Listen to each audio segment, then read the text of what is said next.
कांग्रेस के एक परिवार ने संविधान को चोट पहुंचाने में कोई कोर कसर नहीं छोड़ी है।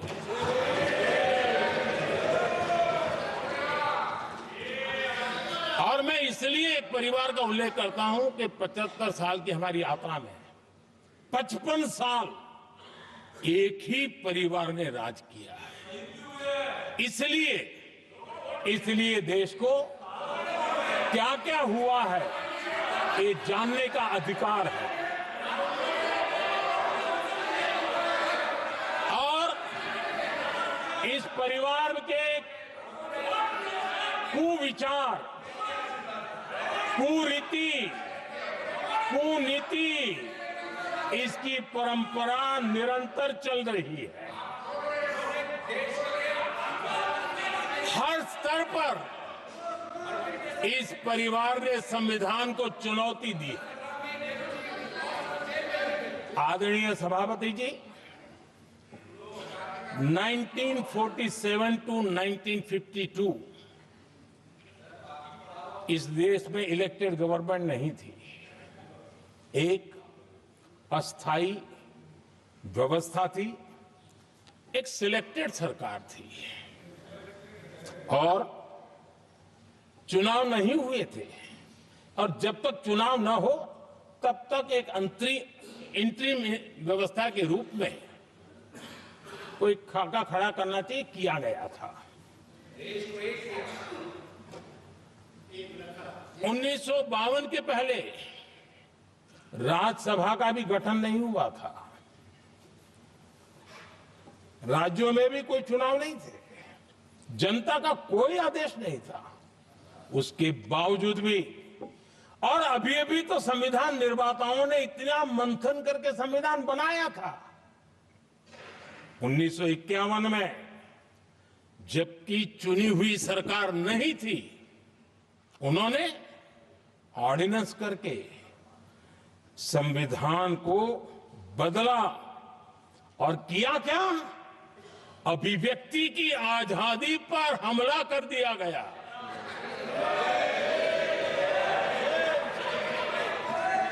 और ये संविधान निर्माताओं का भी अपमान था, क्योंकि ऐसी बातें कोई संविधान सभा में नहीं आई होगी, ऐसा नहीं है, लेकिन वहां उनकी चली नहीं। तो बाद में जैसे ही मौका मिला, उन्होंने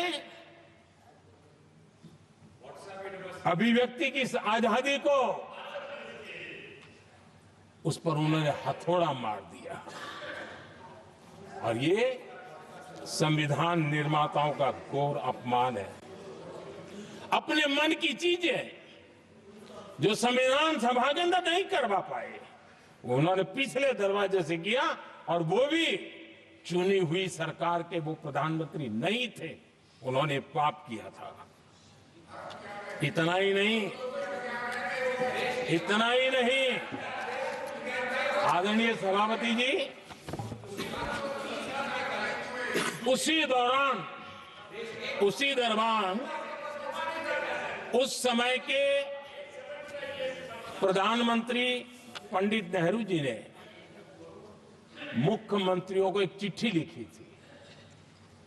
उस चिट्ठी में उन्होंने लिखा था, नेहरू जी लिखते हैं, अगर संविधान हमारे, आगे नेहरू जी लिखते हैं,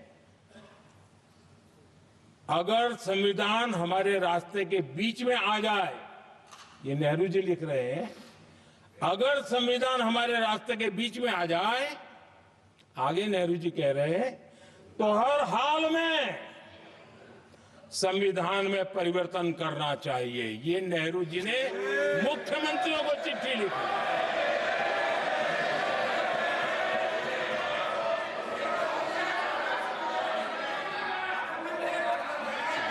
और आदरणीय सभापति जी,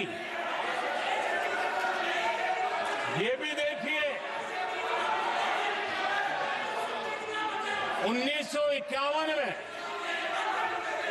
ये पाप किया गया, लेकिन देश चुप नहीं था।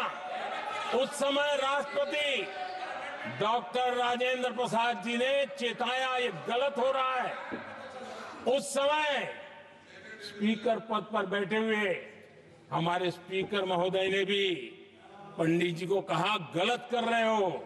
इतना ही नहीं, आचार्य कृपलानी जी, जयप्रकाश नारायण जैसे महान कांग्रेसी लोगों ने भी पंडित नेहरू ने कहा कि ये रोको, लेकिन पंडित जी का अपना संविधान चलता था और इसलिए उन्होंने इतने वरिष्ठ महानुभावों की सलाह मानी नहीं और उसे भी उन्होंने दरकिनार कर दिया।